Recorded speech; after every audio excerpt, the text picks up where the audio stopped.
we got to mention one of his last moments in the company, or I guess one of his last angles in the company. March of '94, you had just beat Coco Beware on Monday Night Raw. Randy was at the commentary desk with Vince McMahon, and you go to that table and you're running your mouth at Randy, and you go back in the ring. You're challenging him to come in. He does. You guys brawl into a corner. He whips you across the ring. Coco hits you from the top rope. Randy throws you out of the ring. I mean, getting to do this for the number one show or the number one company, their number one show with one of your heroes of wrestling, this had to be something you were optimistic about. And we know ultimately it doesn't become a thing. He's going to wind up leaving the company. But did you think at that moment, I'm going to get to work with Randy here? Yeah, okay. And this is where, God, I'd love to ask, we probably haven't, because it probably wouldn't be a topic. Bruce may have some insight on this. What do you, in all your podcasts, Conrad, didn't the Savage exit somewhat come out of the blue? Yes. Yeah. Because here's what I remember, that they wrote the TV open-ended, and they obviously didn't tell me. I didn't know none of the ongoings, and my dad certainly didn't tell me. But I don't think they really knew where that whole contract situation was going on. But they did this as a teaser to leave it open-ended. And Conrad, you kind of already said it. The thoughts that went through my mind, are you freaking kidding me? I'm going to get the opportunity to work with Randy. I mean, just the fact that Vince had enough confidence in me to kind of put me in this spot, to me was huge. Absolutely huge. Because I hadn't been in the company a year. He doesn't have his WrestleMania match cut. Maybe he should have. You had yours cut that year, but we know that 6 months later, come September, he's out of here. Yep. He's going to fairly abruptly leave the company. It's been said over the years that he really wanted to work with Shawn Michaels, who was coming into his own as a singles performer. And he really felt like they could have a series of matches. And I guess he even pitched or presented a plan allegedly to Vince in that regard. And Vince was pretty clear in saying, hey, we're going with a youth movement. Big time. The idea being Vince felt like Randy's days in the ring were behind him. He wanted to focus on younger guys. Had that similar speech with Ric Flair. Rick decided to go to WCW. And there's been lots of rumor and innuendo about what really happened. Was that it, or was there something else? And people want to be childish and come up with theories and speculation. And I know we've had former girlfriends come forward and say, oh, he told me. I don't know how much of any of that I believe, but when you hear that Randy was leaving the company, what was the chatter at the time? I was shocked, but just because the perception, man, Connie, I love doing the podcast because it takes us back to that era when we'll call it 92, 93. Is that the absolute lowest point of WCW? I believe 94 and 95 were, maybe 95 is the absolute lowest. I forget how much money, but okay.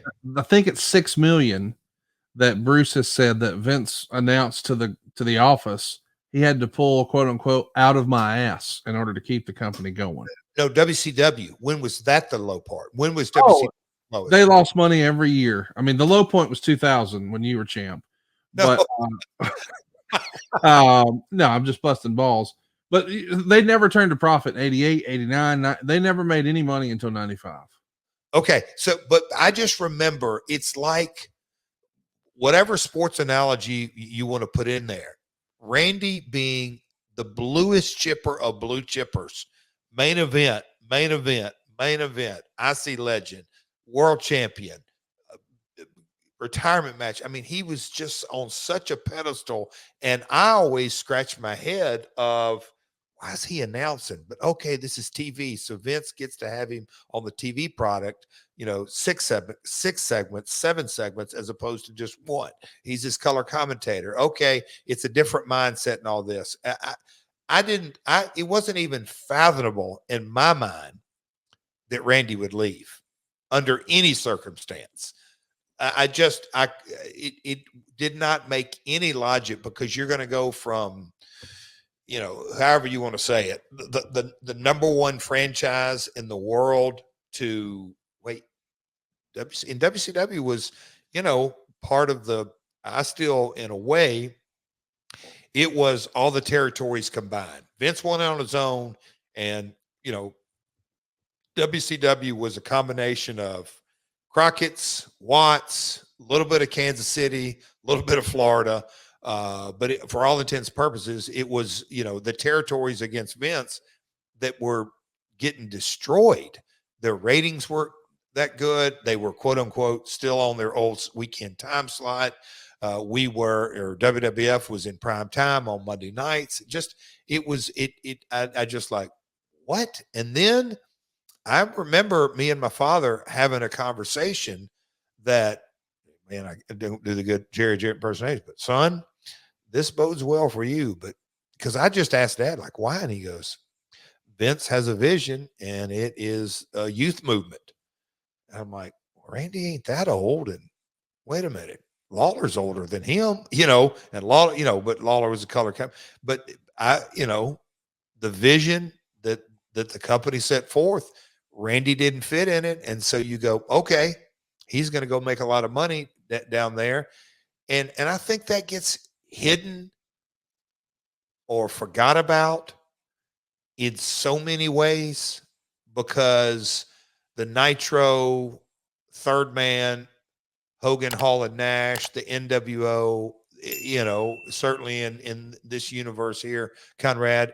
But I think the Savage jump is monumental. I mean, it's a big deal.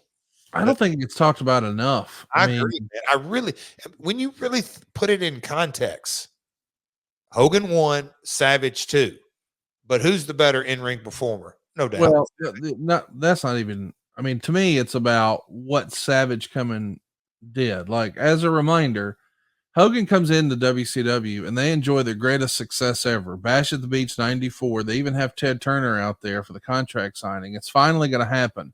The WrestleMania match we never got, Hulk Hogan versus Ric Flair. They break every record in July of 94. But boy, it goes to diminishing returns after that. Like, they try a return at Halloween Havoc. This time they put the career on the line for Ric Flair, and he loses, and it's still there. There is no quick fix. Well, it just so happens the month before, in September, that's when Randy was finishing up with Vince. Come January of 95, here comes the Macho Man Randy Savage. And that's after we just had a pretty abysmal Starrcade with the Butcher versus Hulk Hogan. Things are not going well in WCW. We need another top star. Who better than Randy Savage? He debuts in January 95. Fast forward, we announced Nitro, of course. He's there at the Harley Davidson Cafe for the big rollout alongside Hulk Hogan and Sting, not Ric Flair or anybody else. They go with Randy Savage. And of course, Nitro is right around the corner. And so is the Slim Jim sponsorship.